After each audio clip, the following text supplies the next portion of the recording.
Hello, I'm Andrew Foote, the Chair of Vocal Studies from the UWA Conservatorium of Music, and today I'd like to chat with you about the clefs we use in music. For some of you who have been singing or playing an instrument for years, this video will be old news, although there may be a few tips for the less familiar clefs.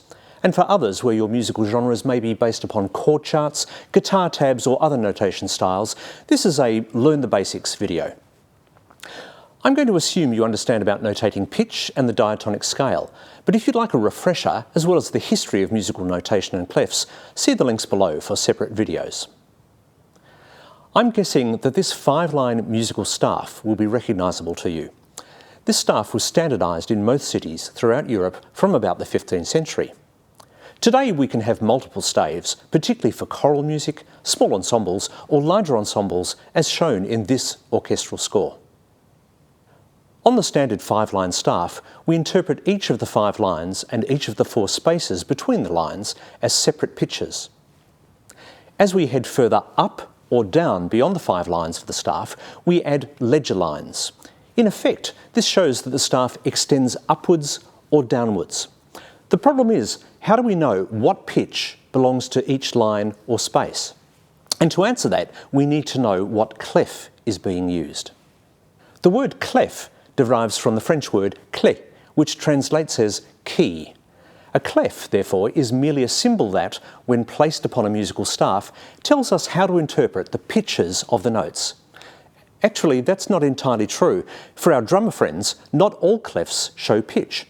For example, the unpitched percussion clef, which is sometimes called a rhythm clef or a neutral clef, may show 1 or more lines in a staff. This percussion clef doesn't show us pitch, but it may indicate which instruments or part of an instrument might be used. For example, a 21st century contemporary music drummer playing from a song chart may see a standard 5-line staff with notation for a kick bass drum, a snare drum, and a hi-hat cymbal, etc. Be clear that these do not show pitch. All they show us is that the instrument or the instruments and the rhythm. So back to clefs that show pitch. The clef indicates what pitch is associated with a particular line or space. Think of it like the home note. If we know this home note, we can work out every other note by continuing up or down the diatonic scale. If you want some cool history, watch video number 2 in the resources below for the derivation of clefs and how the first ones were developed. So, let's start looking at these clefs. Our most used clef today is the treble clef, originally called the G clef. You can see that the end or the start of this squiggly image is centred around the second line from the bottom. This is designated as the G note, so that every note on that line is now a G pitch. G clef, G pitch. To work out the other notes on the staff, we start with this G line. As we go up to a space, we have an A.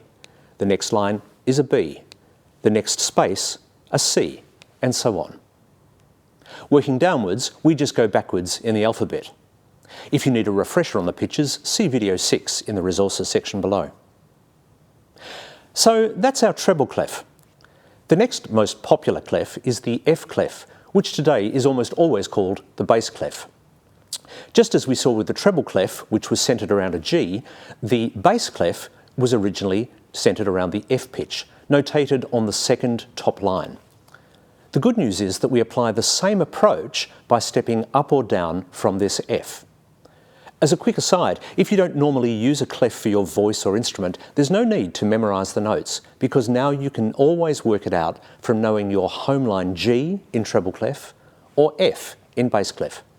However, if you're going to read a particular clef often, it's a good idea to start to memorise the notes, as it's much quicker to read the music. So let's finish now with C clefs. These were actually the very first clefs, devised in the 13th century, and were written upon the 4-line staff. Today, we tend to call clefs that are neither treble nor bass C clefs. The most common C clefs are the alto clef, used almost always by violas, and the tenor clef, used mostly by bassoons, trombones and cellos when playing higher in their range. And again, the good news is that you can work out the notes in these clefs in exactly the same way as you did for the treble and bass clef. Find where the C is on the clef, then go up or down by step. And here is our complete C major diatonic scale on all 4 clefs with middle C circled. And that's a summary of the 4 most often used clefs today, with non-pitched percussion thrown in. If you need a worked example, keep watching. Otherwise, make sure you watch our other videos for more helpful tips. Thanks for watching. So, thanks for sticking around. Let's look at an example of how to work out notes.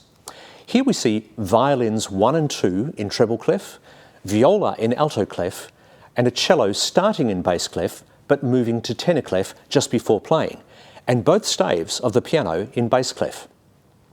Let's look at the viola's first note. You can see the middle line of the alto clef is C, so counting up we get C, D, E, F, G, A. A is therefore our first note. Then we have B flat. Can you work out the next one? If in doubt, count up from the middle C. Again, C, D, E, F, G, and then the last note is A. Now let's look at the cello's first note. This time we're in tenor clef. The 4th line from the bottom is C. So counting up we get C, D. D is the first note. Keep counting up. E, F, G. G is the second note. Then down to F, E, and this is E natural. As we have a key signature with an E flat, we've got a natural sign in front of it. And then the final note is up 1, so that's F, but actually F sharp because of the sharp notation before the note. So this is what it looks like side by side with the original score on the left and the same score notated entirely in treble or bass clef on the right. You can see that some notes are harder to read with ledger lines because they extend beyond the staff, such as in the cello's second note in the bass clef, and others are easier to read in their original clef. Now there's no right or wrong here. Composers or arrangers or you just decide what is the most effective way to notate the music. And that's all there is to it. I hope you found that helpful. Make sure you explore our videos for more helpful tips. Thanks for watching.